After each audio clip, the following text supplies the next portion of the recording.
Hello there, ladies and gentlemen. This is Orphan Last. Thank you for joining me in yet another Opentoonz tutorial. And today we're primarily trying to discuss the X sheet. I've spent a lot of time covering other things, but that's the main goal for this particular video series. And right now, as you can see, I'm kind of drawing in my second frame. And the reason why I'm kind of including you in on my animation process itself is because I really want to be able to not just show you tools, but be able to show you what they're actually used for and the practical use for them. That way you just don't feel like you have a bunch of random knowledge of different disjunction pieces of information, and you just don't know how to combine them all. And one thing I would definitely recommend while you are working with Opentoonz is don't try to do something like make a completed drawings for each and every single frame, especially not at first, because you're just going to wind up giving yourself a lot of headache in the end. And basically, what happens is, and this is very common, you'll finish a bit of animating, and then you'll find, oh, this little section, this little portion of it doesn't really work, and that's really something that would give you a lot of heartache if you had to redo, erase a bunch of drawings and all that in order to get the animation to look right. Like if you have to delete a bunch of images, that's just completed images. It's just a nightmare that you just don't want to really get involved with. And so I just try to draw a bunch of sketches, and that way if the image isn't perfect by the end, it doesn't really matter, because you just have a series of sketches that were never intended to be perfect to begin with, and you just kind of progress. I mean, working with a full animated sketch is so much easier to fix, and then once you know that the animation works, you can easily just progress from there into refining the images and everything.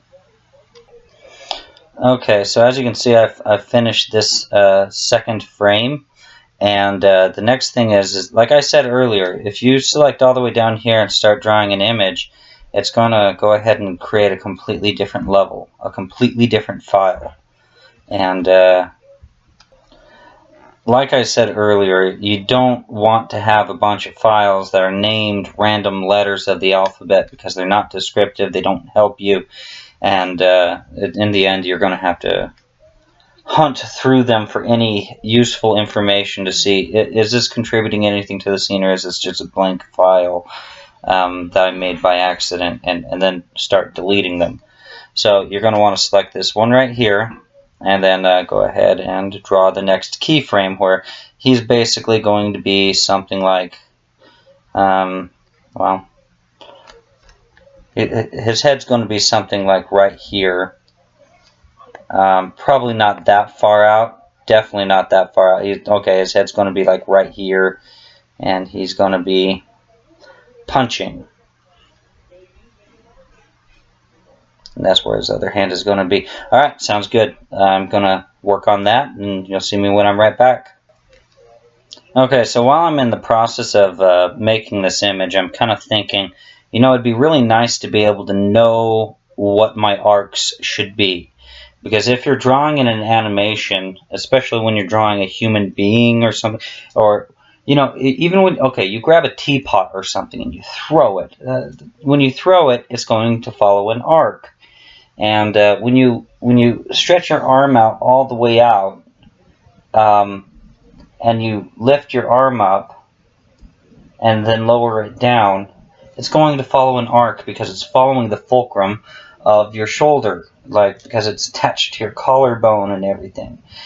Even if you bend your arm and you lift it and you put it down and stuff, it's going to follow an arc, because it's attached to your, like, generally most things follow an arc.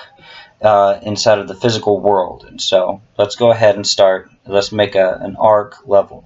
So we're going to go select column number 2 and new level. And last time I did this, it didn't work out for me very well. Let's see if it will. If it does, that's great. If it doesn't, then we'll see. So arcs, okay.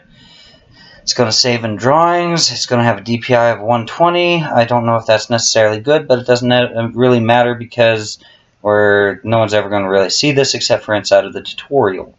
So no one's going to see it in the finished product. Okay, cool. It named it arcs. Excellent. So now I'm going to discuss the next little bit. Basically, if you want a frame to cover more than one, or a level to cover more than one frame, and this is especially useful for backgrounds that are pretty much stationary. You grab this tab that kind of dangles off of it, and then you just kind of click and drag.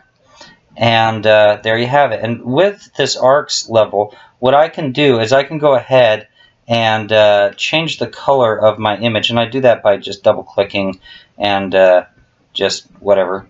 And I can go ahead and do that. So I have red. I want to name it to something like, I don't know, arm. No, let's do head. Every time I do... Okay, so since I have the level that's selected right here where he's standing stationary, that's the one that shows. If I put on another column, you know, or even on the same column, I'm not going to really see anything until I see the frames where there's an actual level on it. So I'm going to go ahead and go here and pull out my brush tool, and I'm going to draw an X right here. Gonna go here and right there. I think he's going to kind of do that a weird swooping move. And since I'm dealing with rasters, I'm not creating a separate geometric object every time I lift up my pencil. It's all just a series of pixels. It's not a bunch of separate pieces of geometry. So I can be forgiven for lifting up and stuff. And it's really difficult to try to get the perfect shape the first time around. And so that's why you keep seeing me do things like,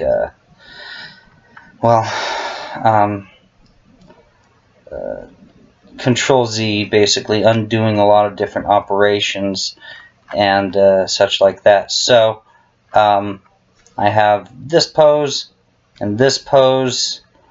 So he's gonna kind of maybe like that. We'll see how well that works out. And then for this pose, I'm not really quite sure where it's going to go. So maybe the angle of his fist is, or maybe kind of swooping like that would probably be ideal for his fist. Actually, I have, oh shit, shoot. Okay, so I guess red is going to represent his arm, the movement of his arm, instead of his head. But anyways, you get the idea. Okay, so I feel like I'm done with that sketch, and what we can do is we can just drag down, like how I showed you guys earlier, from the bottom tab, and I can select multiple frames or levels and just move them all at once. And I can go ahead and view it by scrubbing through the animation, just by clicking and holding and just kind of going through this. I need to turn off these onion skins. It's screwing with my eyes. Alright. You know what? That actually looks a little forceful. I actually like it a lot. So all I need to do is start doing the in-between images. And before I do that, I want to show you something real quick. Okay, so when you get the program at first, it displays everything here in frame. I suggest going sec frame, that way you can see what second you're on and what frame in that second you're in, if that makes sense. That way you get your timing right when you're ready to actually work with the timing of your animation.